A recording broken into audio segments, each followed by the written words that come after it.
First அட்டெம்ப்ட்லயே pass பண்ணணும்னு நினைக்கிறேன். அதெல்லாம் பாஸ் பண்ணிடுவப்பா. நீ நல்லா படிக்கிற பொண்ணுன்னு உன்னை பார்த்தாலே தெரியுது. கோச்சிங் சென்டர் வந்துருச்சா? இல்ல, அந்த ஸ்ட்ரீட்ல 2வது பில்டிங். நான் போய்க்கிறேன். அங்கேயே டிராப் பண்ணிடுறப்பா. இல்ல பரவாயில்ல, நான் போய்க்கிறேன். நான் வரேன். நீங்களும் பாத்து போங்க. ஒரு நிமிஷம்ப்பா.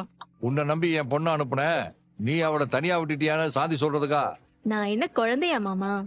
குழந்தைய பெரியவளோ, வீட்டுக்கு வந்தவள பத்திரமா பாத்துக்கணும்ல.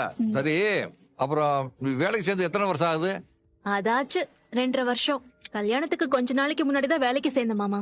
உங்க அப்பாவுக்கு நெஞ்சு வலி எல்லாம் வந்துச்சாமே? ஆமா மாமா, வந்துச்சு. சாந்தி சொன்னா வேலைக்கு இடையில என்னால வர முடியல. உன் அத்தைக்கு வேற அப்போ உடம்பு கொஞ்சம் முடியல. போன் பண்ணி தான் பேசினேன்.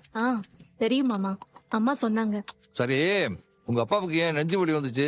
அது நெஞ்சு வலி வரதுக்கு நிறைய காரணம் இருக்கும்ல. Food habits, life style, stress. Stress அதான் காரணம். உன்னால வந்த ஸ்ட்ரெஸ்ல தான் அவருக்கு நெஞ்சு வலி வந்துச்சு. என்னால என்ன ஸ்ட்ரெஸ்? நீ ஓடி போய் உன் இஷ்டத்துக்கு கல்யாணம் பண்ணா ஸ்ட்ரெஸ் வராம வேற என்ன வருமா? என் கல்யாணத்துக்கும் அப்பாவுக்கு உடம்பு சரியில்லாம போனதுக்கும் எந்த சம்பந்தமும் இல்ல மாமா. இருக்கு. அது எப்படி இல்லாம போகும்? மனசுல அடக்கி வச்சிருந்த வேதனையெல்லாம் ஸ்ட்ரெஸ்ஸா மாறி வழியா வந்துருச்சு. உன் அப்பா எவ்வளவு நல்ல மனுஷன். பொண்ணு ஒரு நல்ல வேலையில இருக்கணும்னு நினைச்சாரு. பொண்ணுக்கு ஒரு நல்ல வாழ்க்கை அமையணும்னு விரும்பினாரு. அது என்ன தப்பா? அதுக்குள்ள உனக்கு என்ன அவசரம்? அதை விடுங்க மாமா. ஓடி போய் கல்யாணம் பண்ணலாமா? தப்பு தானே அது. எனக்கும் அப்படி பண்ணணும்னு ஆசையெல்லாம் இல்ல மாமா. வேற வழியே இல்லாம தான். என்ன வேற வழி இல்லாம? கொஞ்சம் யோசிக்கணுமா? ஏதாவது பண்றதுக்கு முன்னாடி வீட்டை பத்தி அம்மாவை பத்தி எல்லாம் கொஞ்சம் யோசிக்கணும். சென்னை எவ்வளவு பெரிய ஊரு. அடுத்த தெருவுல யார் இருக்காங்கன்னே தெரியாது. ஆனா இங்கேயே ஓடி போய் எல்லாம் கல்யாணம் எல்லாம் பண்ணிட முடியாது.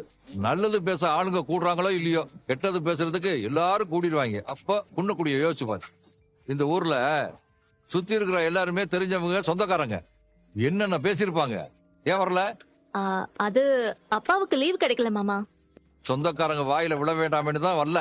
அந்த கல்யாணம் நடந்து வருஷ கணக்காச்சு. அதுக்கப்புறம் நம்ம சொந்தக்காரங்க வீட்டுல எத்தனையோ லவ் மேரேஜ், பஞ்சாயத்துன்னு எல்லாம் நடந்துருச்சு மாமா. எல்லாரும் அடுத்தடுத்து அப்டேட் ஆயிட்டு போயிட்டே இருப்பாங்க மாமா. இன்னுமா என் கல்யாண கதையை பத்தி பேசிட்டு இருப்பாங்கன்னு நினைக்கிறிய?